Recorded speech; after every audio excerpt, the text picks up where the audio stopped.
What is up, everyone? This is SwordKing090 and this is going to be Operation Bedrock episode 263 to 263rd episode of the Operation Bedrock series. A series where my friends and I are going to be mining the entire world and there's nothing but bedrock left, except for the floor, of course, because we need something flat to walk on. And currently, I am in the Nether to actually fix up all of my pickaxes. Fix up, I cannot talk to save my life tonight. So, I have about a good, I would have to say 30 pickaxes I have to restore, but right now I'm going to be focusing on the 6 I have currently. That they have Soak Touch 1, Unbreaking 3, Efficiency 5, and Mending 1. And I could use these pickaxes as weapons, and it only takes 2 hits to actually kill the enemies. So there's no point for me to actually grab my sword, because that also takes 2 hits to kill the enemies, even with a Strength 2 potion at times. So, just might as well use a pickaxe.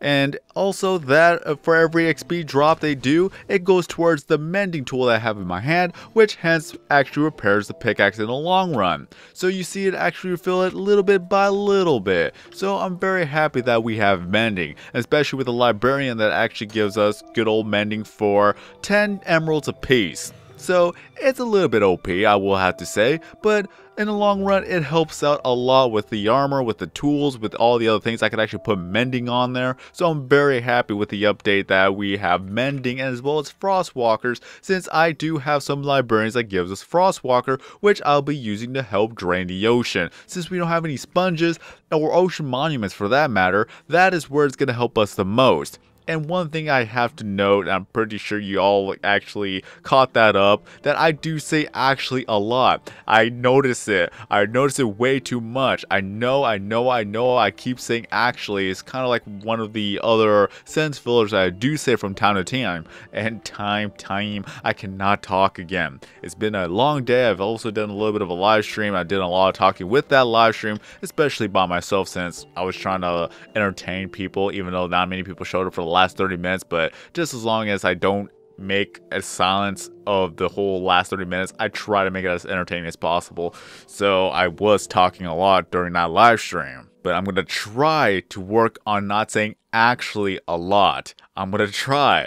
It's going to take some time, but I hope to avoid saying actually unless it's absolutely necessary to say actually.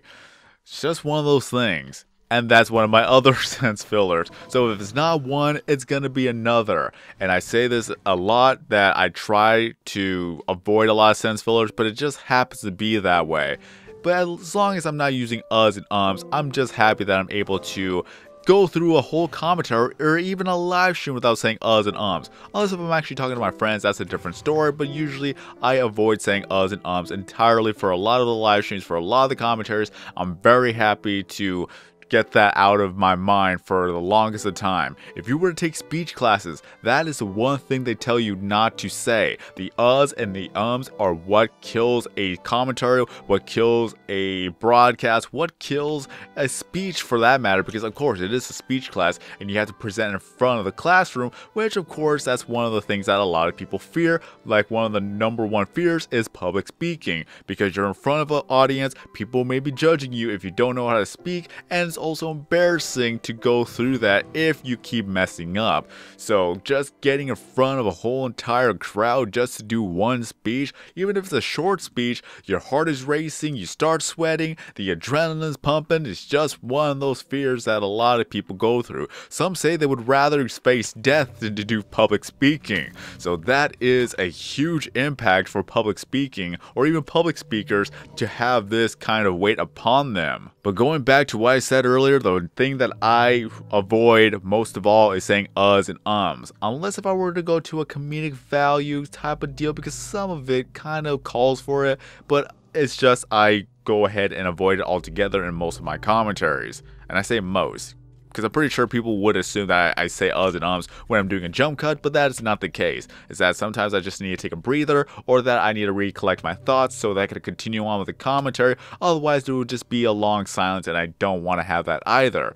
But pretty much, even on a live commentary or a live stream, you will never, well, I can't say never, that would be a lie, but you would rarely ever hear me say uhs and ums unless I'm actually talking to my friends, because sometimes I kind of have to put myself on the spot thinking of what to say next.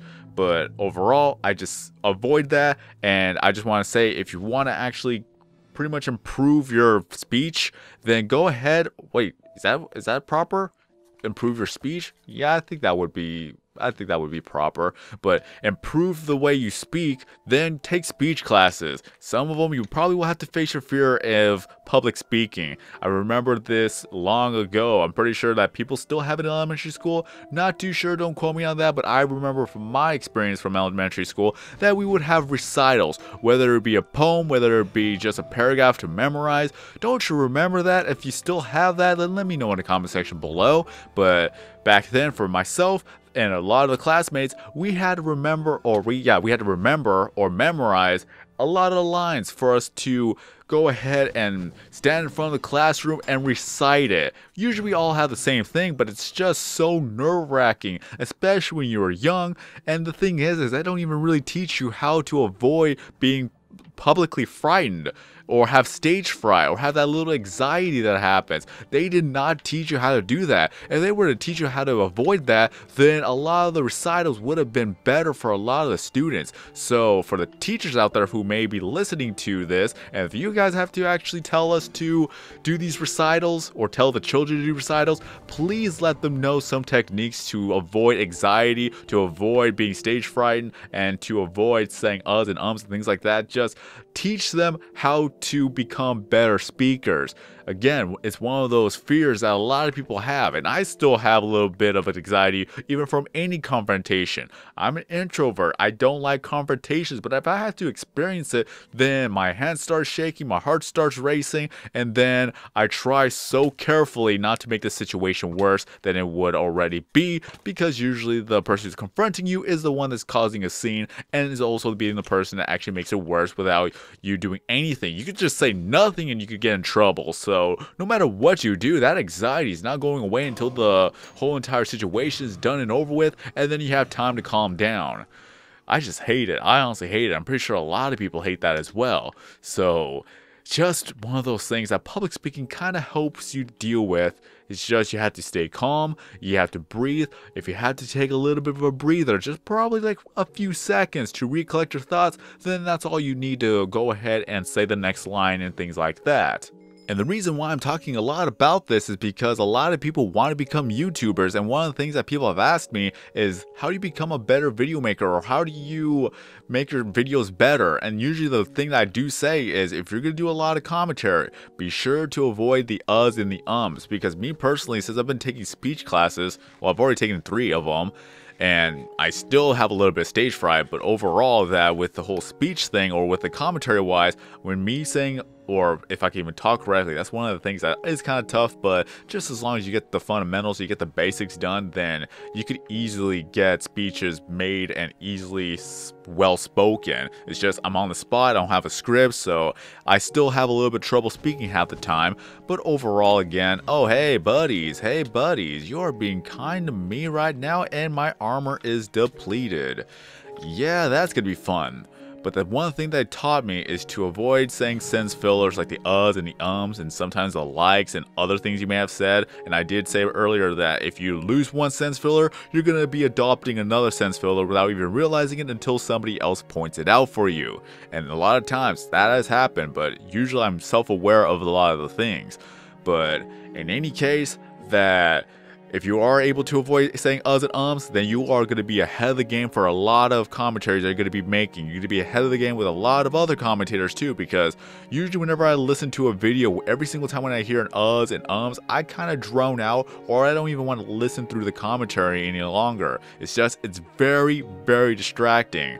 And it's kind of sounding pretentious or prestigious in a way, but once you learn how to avoid that, that's going to be the one thing you're going to notice a lot of people saying in their commentaries. And especially if you're going to presentations, you hear other people say it, that's the thing that you focus on. It's up to the point where I go ahead and write down how many times they say uhs and ums in a speech, and if they actually ask for the feedback from the students and the teachers usually I will have to say that please avoid saying uhs and ums, because you said it this many times and people don't even realize how many times they actually say it. Sometimes they say uhs and ums within 4 or 5 times within a single sentence.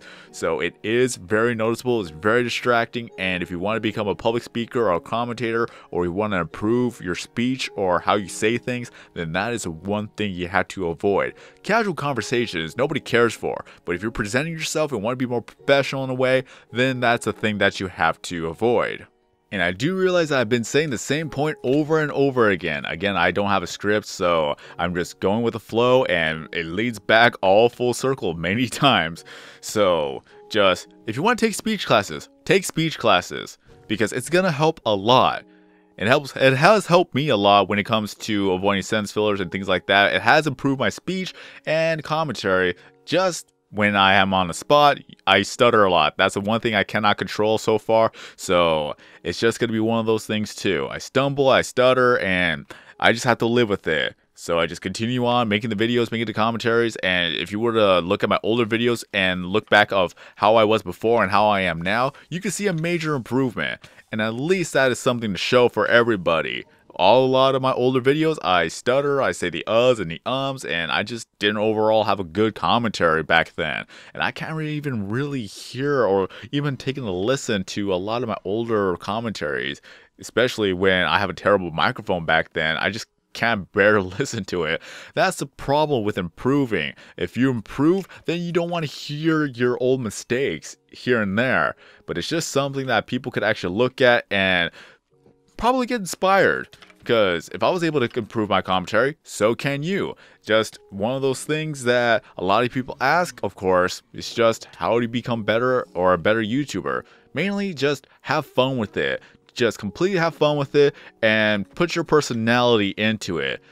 Can't really say how much personality I could put into this video per se. It's just I'm running around killing mobs with a pickaxe. So I could actually go ahead and get better pickaxes for me to use, or repair pickaxes I should say, because with the repair pickaxes I'll be able to mine up all the stone that I need, especially with the series being that we're going to destroy every single block in the entire world except for the floor, because we need something flat to walk on. And I went and looked at every single block on the bedrock level, got rid of every dirt, gravel, cobblestone, sand, resource ores, what have you, that I replaced every single one of those blocks with stone.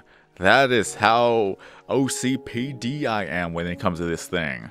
Again, I would like to apologize for being off track for so long, repeating the same things over and over and over again, but if I keep repeating it, it must be important, right? So repetitiveness could help out, because that's one of the things that helps you remember things as well. There's a reason why a lot of pop songs have repetitiveness, because it allows you to remember the lyrics, the catchy lyrics that you would just sing in your head.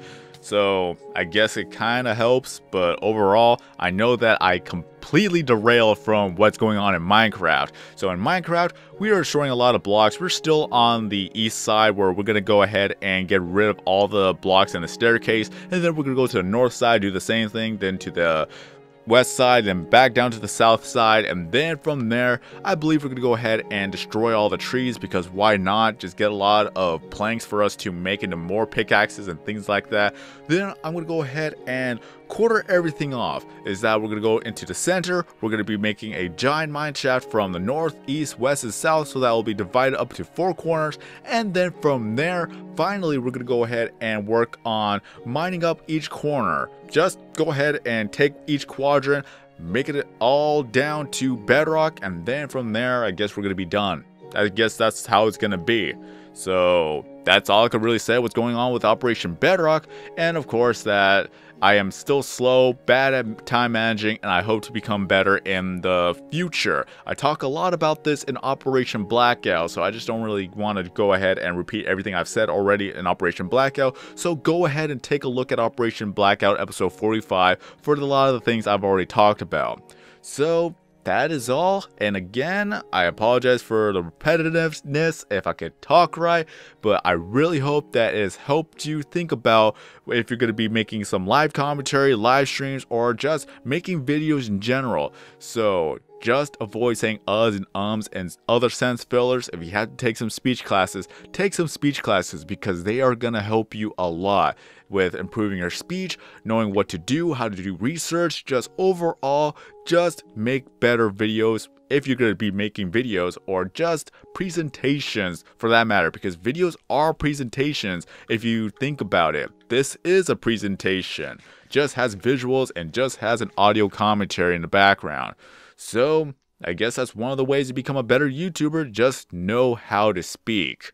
So that's all I'm going to have to say for now, and hopefully you find this video a little bit insightful or helpful, and if you did so, then be sure to give this a like. I forgot that I don't have my armor, so yeah, that's going to be weird. Any case, if you enjoyed this video, don't forget to leave a like. If you're brand new to the channel, then please subscribe. Again, check out Operation Blackout episode 45 for a lot of the things I've already talked about in that week, so that you are caught up to date of my bad time managing.